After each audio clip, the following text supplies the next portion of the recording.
Welcome. We start the programme then in Iran, a country being rocked by a brutal crackdown on anti-regime protests. A US-based activist group that monitors Iran has now put the death toll at over 500 lives, with more than 10,000 people arrested. This since the end of December. Now, in the latest news today, pro-government, anti-American rallies are being broadcast on state television in Iran. You're looking there at some of that footage.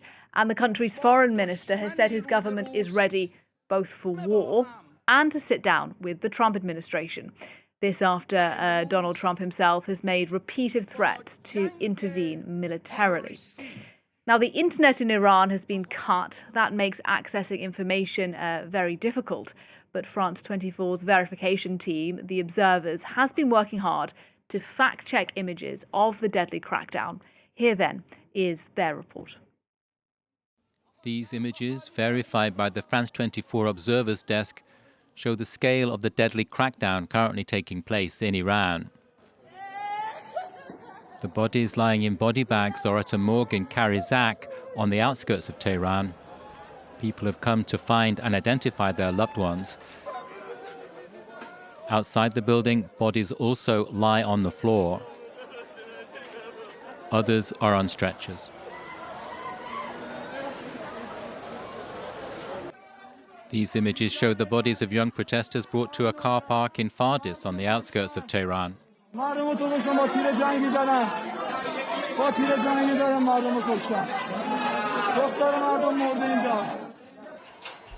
Getting eyewitness accounts is difficult with the internet cut off. NGOs are reporting several hundred deaths among protesters since the uprising began a little over 2 weeks ago.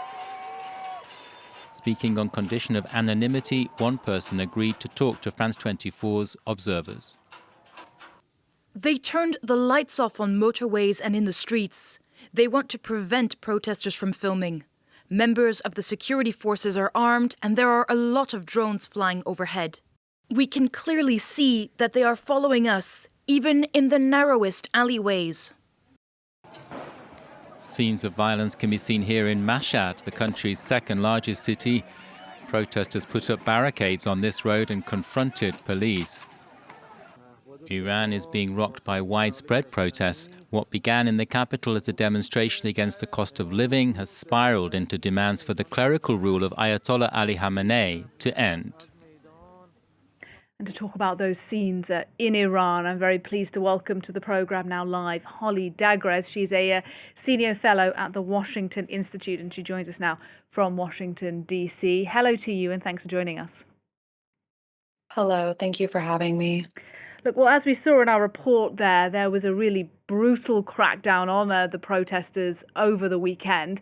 Do you think that crackdown will silence those in the streets, or are we going to see more people turning out over the next few days?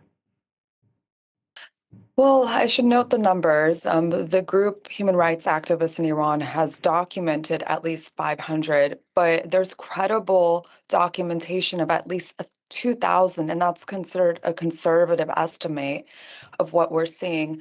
I think it's important to note we're in a communications shutdown. That means there's no internet, no phone lines, and as your report noted, that they're turning off the power in some parts of the country. And it's because, first, they don't want the international community to see what's happening. Second, they use the dark cover of the shutdown to commit these atrocities that you're showing your viewers right now. We saw this during the bloody 2019 protests, in which Reuters reported that 1,500 protesters were killed under the dark cover of an internet shutdown, as Amnesty also reported at the time.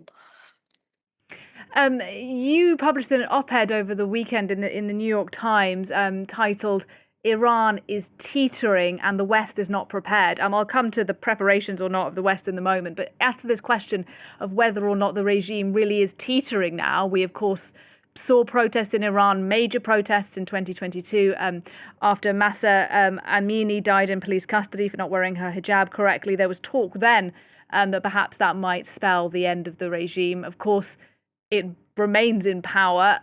Explain to us why you think possibly it's on the edge now. Well, I think the biggest change is the post-October 7th world dynamics of the region. We've seen the maiming of Iran's proxies in Lebanon and Gaza.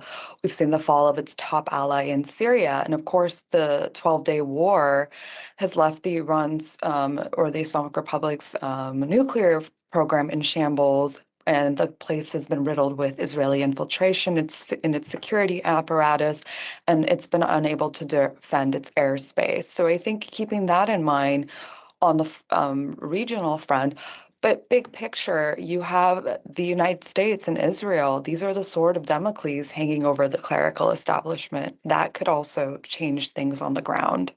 All right, well, let's talk about that then. Let's talk about Donald Trump. Look, several times now he's sort of alluded to some kind of possible military intervention in Iran. He's supposed to be meeting with some of his top team to discuss Iran tomorrow, we understand. What do you think is on the table? And if it is military, what are we talking about? Taking out Ali Khamenei, the Grand Ayatollah? What might we see?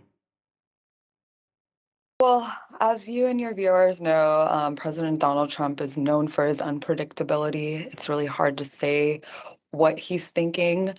It could be, as you noted, it could be something with the Supreme Leader. It could be something completely different. So far, the Trump administration has communicated to me that they're in the business of supporting Iran's protesters. What that means, I'm not exactly sure, but I know that the president has talked about Starlink, and I think it's important that the president actually do turn on direct to cell, which would connect any ordinary phone that's been developed from 2020 onwards to the Starlink satellites that are now being used by 50 to 60,000 Iranian users in the country. And that's how we're getting some of that information about the ongoing protests and the mass atrocities that are being committed by the security apparatus. And I suppose if there is a military strike, as you say, it's very hard to have any idea what's in Donald Trump's head, so it remains very much an if.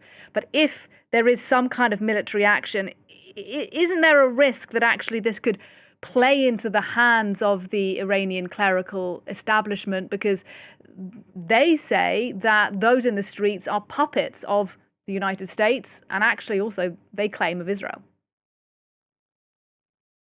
Well, that's a very outdated playbook or script, I would say, of the Islamic Republic. We've heard that since the 1999 student uprising. So we've heard that for effectively about 2.5 decades, them talk like this. And even every time there's a mass uprising against the clerical establishment, they accuse them of being foreign agents.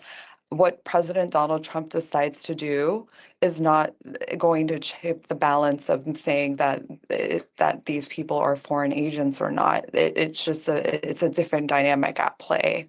I think what the international community needs to do right now, separate from what the president's deciding on, is to pay attention to the calls of the Iranian people. They don't want an Islamic Republic. They should listen to the activists on the ground who have been calling for a transition. And so that's what the international community should be doing, is calling for a democratic transition. And in your article in the New York Times, you argue actually that the international community, the United States, but also here in Europe, that countries have been rather slow to recognize change that could come in Iran. Expand on that a little bit for us, if you can, and talk to us about the kind of opposition figures that we might be that you think perhaps should have more backing by Western powers. Well, so far, since I've written that piece, we've seen a lot of, I would say, solidarity social media posts for the Iranian people. But as you know, those are the equivalents of thoughts and prayers online. Like, thank you so much that you're paying attention. What should be done is there should be more action. Iranian protesters over the years have called for the designation of the IRGC. We heard this very prominently during the 2022 Women Life Freedom Uprising. The UK government and the EU have yet to follow through with that. Now, in terms of what I noted earlier about a calls for democratic transition, there are options, and everybody always hesitates to say, oh, there's not an opposition, it's disorganized. Well, there are people. Iran has many Nelson Mandela's, but many of them are in prison. We have two Nobel laureates. One is living exile, Shirin Ebadi. The other one is now languishing in Evin prison in solitary confinement, Narges Mohammadi. But I think more importantly, what we've been surprised, it's extraordinary, is that there is also chants in the streets right now for the Pahlavi dynasty that was ousted 47 years ago, and former crown prince has offered himself as a transitional leader. So there are options. The international community needs to pay attention a little more. All right, I was going to ask you directly about him then, about Reza Pahlavi, who is in Washington, the son of the former Shah of Iran. I mean, it is extraordinary, isn't it, that Iranians appear so sort of disaffected, so angry with the clerical establishment that actually a return to a rule by the Shah seems something that at least a part of the population would quite like. Well, for starters, there's a nostalgia factor. I grew up in Tehran. I've heard that nostalgia in the early 2000s. So to me, this isn't entirely a surprise, but it's because there's an institutional legacy. And it's because when Iranians think about that era, they think of a better life, one that isn't like the repressive nature of the clerical establishment, where they're actually able to be, in their eyes, living like the rest of the international community with better relations, with trade, with the ability to travel and all that. So I think there's a reason that they're chanting this name, but that, of course, will be determined in a free and fair election, that if the international community would be back, that would happen. Holly Dagres talking to us there. She's a senior fellow at the Washington Institute. Thank you for your time.